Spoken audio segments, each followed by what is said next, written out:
Kenya Stud Book. And they will be able to guide you in terms of, documentation side.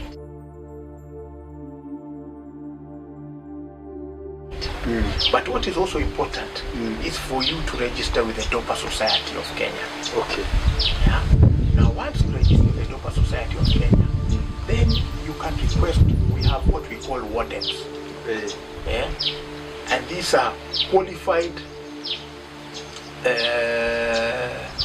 I would call them farmers because they are also farmers. These are qualified farmers who have gone through the rigor and experience of being able to now select, examine, and to be able to look at sheep in terms of grading. Okay. Yes. Now these are the ones who will come to your farm. One of them. Okay. Now they will look for who's closer to you, depending on where your farm is. Yeah. So if it's Yatta, I think there's a gentleman called Sain who is here in Kajiado. Maybe the one will come to see you. Okay. Yeah. Because I think we're in the same region. Okay. Yeah. Because he's the one who has come here. Yeah. So he's the one who's going to come to your farm and inspect your sheep. And from that he'll be able to give you a grade. Okay. And that grade is what will be shared with the Kenya Stud Book. Okay. Now the Kenya Stud Book is going to revert back to you now with the grading. Okay. Yeah, and the official documentation. Yeah. Saying your ram is a stud or it's a flock, depending on the level. Okay. Yes. Yes. Yes. Now that goes towards you becoming a breeder. I would not highly recommend that if you're looking only at meat. Okay. I think it will be an additional layer of cost that may not be able to be translated or recovered on this other side. Okay. Because for meat, what you're looking at is, one is to ensure your sheep are Dorpers. That's very important. Yeah. The other thing is to look at two things: weight gain, how fast the sheep can grow. I mean, can gain weight and also growth rate. Okay. So this is what you're looking for. So even in the ram you get to be your sire for the stock needs to have these qualities. Yes. Okay. Because you for meat don't, and this is why I say, don't try to do both at the same time because it will confuse you. Because you see with breeding, breeding is, for the lack of a better word, is more like a fashion show. You're looking at a female with a long neck, feminine head. The male, you want a masculine head, broad shoulders. Now, and then no spots, just the head black, the body white. But for you, for meat, it doesn't matter if there's a spot here. You see? So you may find you are trying to chase both. Ukose. You become like the proverbial hyena. Okay. You split your legs. So it is good to see which one, and stick to one until you master it. Okay. Then now you can go on with this other one. Yes. Okay. Now, according to your experience, which is the easiest way to start? The easiest way, the easiest and practical way to start is always to start with pregnant ewes. Why I always recommend pregnant ewes is because we as farmers, we like seeing something. We like seeing change. Because the old way was to start with young ones. Then you wait for them to grow, which will take you a year. Now, these are the ones you can be able to go the direction of start with mothers which are pregnant, of course pregnant to high quality rams, so that even whatever is going to be born will become a better breed, because it will even be better than the mother. So even from a breeding point of view, you're getting better. And within 2 to 3 months, you're able to see change. That is very important. Okay. So that would be my recommendation. Start with pregnant mothers with an unrelated ram. And start from there. Then build on the numbers. Okay. So the idea would be, let's take an example. Start with 10 or 20. Now, when they give birth, you'll always find there's a gender equality that will come out, whereby out of the 10, maybe 6 will be boys, will be rams, 4 will be girls, will be ewes. Now for those 4 ewes, let them join part of your flock. They'll become part of your breeding. For these boys, after 4 months, castrate. Okay. Let them grow to be your fat rams for sale. Okay. You see? So now that will be the growth you are looking at. Now, remember, yours being meat is a quantity journey. So you need to build numbers. What I would advise you, the first 1 year or so, build on what I call a foundation stock. Good females that will be able to produce good lambs. Then you will get to a point whereby now your numbers will be big enough to now look at how you can be able now to start doing even culling, going back and saying these ones have become old. You know, let these other young ones take over. But that would be my advice. Yes. Of course, remembering the ratio. 1 ram, 30 to 35. Yes. How is the market of the Dorper sheep? The market, I must say, is very good. I think it's even getting better. Okay. Now, what you will find is that it's almost shaped like a pyramid. So, at the lowest level, you have the butchers. Okay. Your area butchers, theater. You know? Those are your, the lowest level. Now, when you go a step higher, these are the hotels. Okay? And now, when you go a step higher, you find, now you've grown your numbers. Now, these are what we call the slaughterhouses. Specialized slaughterhouses like choice meats for farmers' choice. Now, right now, their prices are very good, if you were to ask me. Because now they are buying at 480 a kilo. Now, those ones take a minimum order of about 100. Okay. Then, per 100%, let me say 100 per farmer at a time. Minimum. Meaning you can provide more. Okay. So what you find is that, given that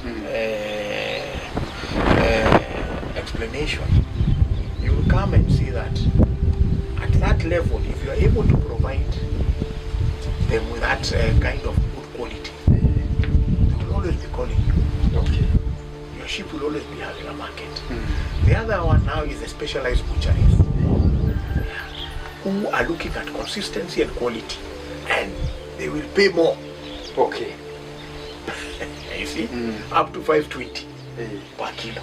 Okay. The other market, and this one really depends with your effort, because it's more of the farmer's effort, is you developing your own market. Because like here, that's what we've done. Okay. We've developed our own, what I would call our own niche, whereby we supply individuals to their homes. Okay. We take orders and we supply them to their homes. Okay. Yes. And for that, you're able to command an even bigger premium. Because what we say is that we'll be able to guarantee you a carcass of between 17 kilos to 21 kilos. Okay. We'll deliver to your home. For that, pay us 15,000. You see?